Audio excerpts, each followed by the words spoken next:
Improving Armenia's healthy system was one of the topics of conversation at Innovate Armenia, a festival of ideas and action that took place at the University of Southern California on May 18. Dr. Shant Shekherdimian, a pediatric surgeon at UCLA, talked about sustainable solutions for improving Armenia's healthcare system, particularly with the contribution of the diaspora.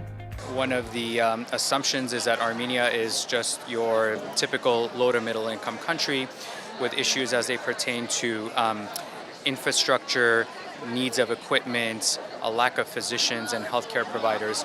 And in fact, we have a very unique set of issues and problems with healthcare in Armenia that are quite the opposite. We, from the Soviet times, have a surplus of infrastructure and human resources, and that breeds a lot of inefficiencies into the system.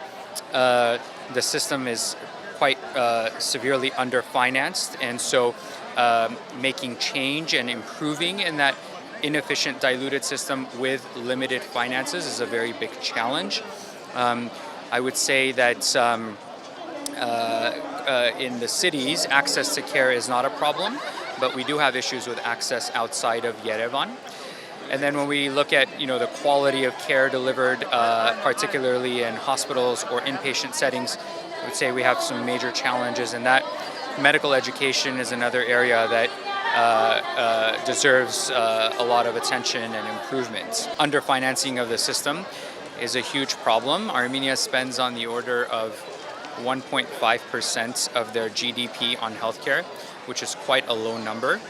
I would say that the inefficiency of the system, with a concentration on specialized care, on secondary or tertiary care rather than primary care, and preventing diseases rather than treating diseases, the culture of spending more effort on the treatment rather than the prevention is a major issue, and there would be a lot of optimization if we sort of focus more on the prevention and early detection end of conditions rather than the treatment.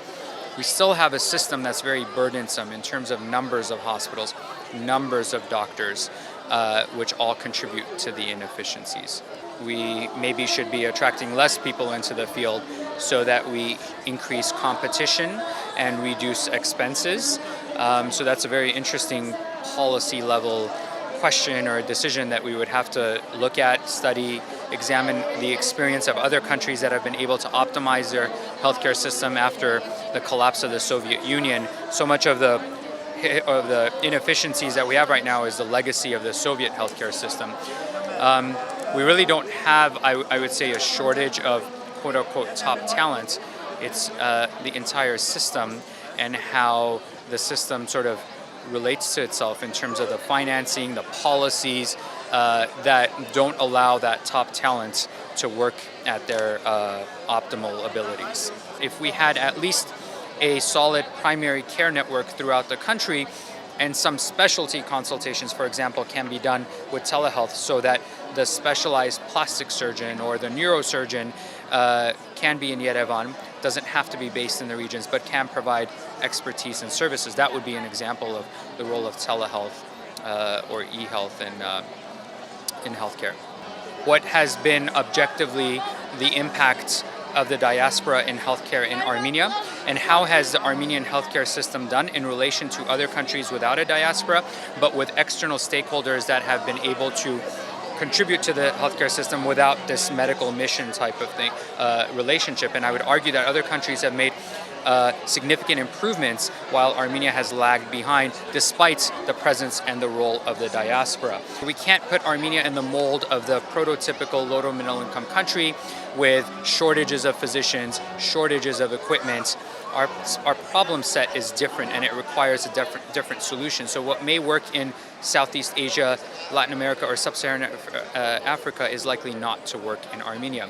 The second question is harder because in a way, it's actually easier to contribute to the healthcare system in that defined model of 2 weeks, 3 weeks in Armenia, providing service and coming back. But now we're muddying the waters and complicating things and saying, can we get involved with developing healthcare policy? Can we get involved with improving medical education? Can we get involved with developing quality improvement programs? it's much harder, but I believe that we can.